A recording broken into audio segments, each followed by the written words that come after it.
bunch of niggas. What's the nigga name? The internet nigga, the troll nigga that's talking about Buster with no rams. I don't know that nigga. Fuck you, you cocksucker. You banned from Chicago. You can't never come here. I stay in New York and Jersey. What's up? You understand what I'm saying? All you internet ass niggas that's really not out here that's doing shit for fun, suck my dick. You feel me? I'm Gary. I'm on that type of time, man. That shit crazy. If y'all ain't feeling that type of way, after seeing the pictures, bro, you ain't human, bro. Motherfucking racist, bro. That shit. But I'm doing this for... We heard about Zach's murder pretty shortly after it happened from local media, and we started looking into it, and it became clear very quickly that Zach was a journalist, that the types of interviews that he was doing, the types of work he was doing were fundamentally journalistic. The risks to journalists are often very tied to the environment that they're reporting in, and they're often for stories that might seem sort of smaller or more intimate, but often fill these sort of crucial gaps that nobody else is reporting. You would think the police would really try to solve Zach's murder because of who he was, but it's really been swept under the carpet for real. Like anything else. If it had been a white journalist working at a prominent outlet who had a press card and had gone to journalism school, would the response have been different? Would it have been talked about by the authorities and the media? I think maybe. I think probably. I think that there was a way in which this was seen as potentially just another murder of a black kid in Chicago. Zach was one of a kind. He was, our street journalist, the Chicago street journalist. I don't, it's a huge vacuum that needs to be filled. We look at a lot of the videos that Zach put up online, there's a lot of gun activity. We don't necessarily see the consequences as much. Shit, yeah, he tried to slow the shit down, stop it the best way he can, but that's one man. And a lot of motherfuckers young and is mad about the people that they lost. They ain't stopping. Ain't nobody stopping these shorties. Have you ever taken any losses with the gang violence in the city of Chicago? Yeah, man. I lost a brother.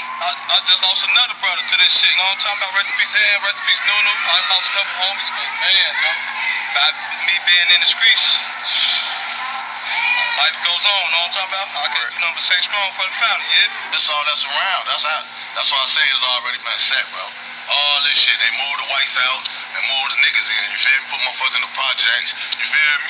They know what to do. Gentrification, man. That's a fact. Put drugs in the hood and shit, man, They know what they know what to make you kill each other over, man. Money. You got any words of wisdom for anybody out there that never been to Chicago or want to travel here or think it's cool to live this life? Man, Joe, just don't go off what the media tell you and know what the fuck you're getting into, man. You think the violence will ever stop? Do y'all think the violence will ever stop in the city, man? Honestly. Not without unity. Okay. Not without unity, I'm gonna be real. I see Chicago, I promise we hate on each other too much. Nobody wanna see the next man grind, nobody wanna see the next man get up. It's too much violence because everybody hate on each other, you know what I'm saying? So until we can learn to stop hating and everybody unite in some way, or even not even have to unite just to be able to say salute, you do you, I'ma do me, but we ain't on that, y'all get y'all money, get our money, it's always gonna be violence.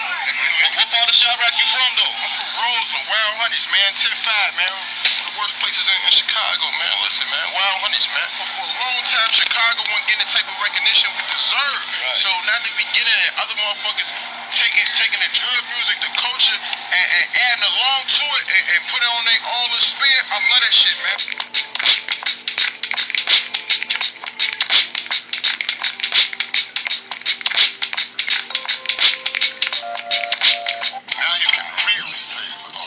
Did a few interviews together, right? Yeah. R.I.P. Zach. R.I.P. Zach TV. When you heard about that news about him getting killed and saw the video and everything else like that, how did you feel? I felt like it was crazy. And whoever did this shit was some bitch ass niggas. You feel me? Cause Zach ain't did shit to nobody. So whoever did that to Zach was hating on Zach. You know what I'm saying? Cause I don't know, for me who was Zach, And from everybody else knowing Zach, I ain't never heard of Zach to do no fucked up shit to nobody. You feel me? So I don't feel like there's no reason in this world you should even want to do shit to Zach. Like, Zach interviewed everybody, every hood. You see what I'm saying? Like, he's cool with everybody, so I don't feel like, I just feel like, shit, why would you want to do that to Zach? And once again, whoever did it, I just feel like bitch ass niggas. You know, I've talked about this in a few of my interviews with people, you know, because me and Zach, we've talked before. You know, I mean, we were in the same kind of business, so I definitely respected what he was doing. And he gave a lot of the Chicago rappers their first interviews. Yeah. Zach was a cool ass nigga, man. Well, I mean, but the big difference, I think, with what he does and what I do is that, you know, if I do an interview, you'll either come into my studio or, you know, if we're not in the same city, we'll do it over FaceTime. But he pulling up to your shit. Zach ain't trying to hear that shit. Zach in your wood. That's why I said he was different. That's why it's more, like, that's why I say Zach is like, don't get me wrong, you legendary too.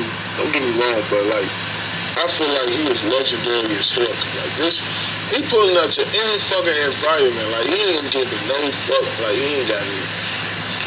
Just a cool ass motherfucker who want to put the city on. That's all he was.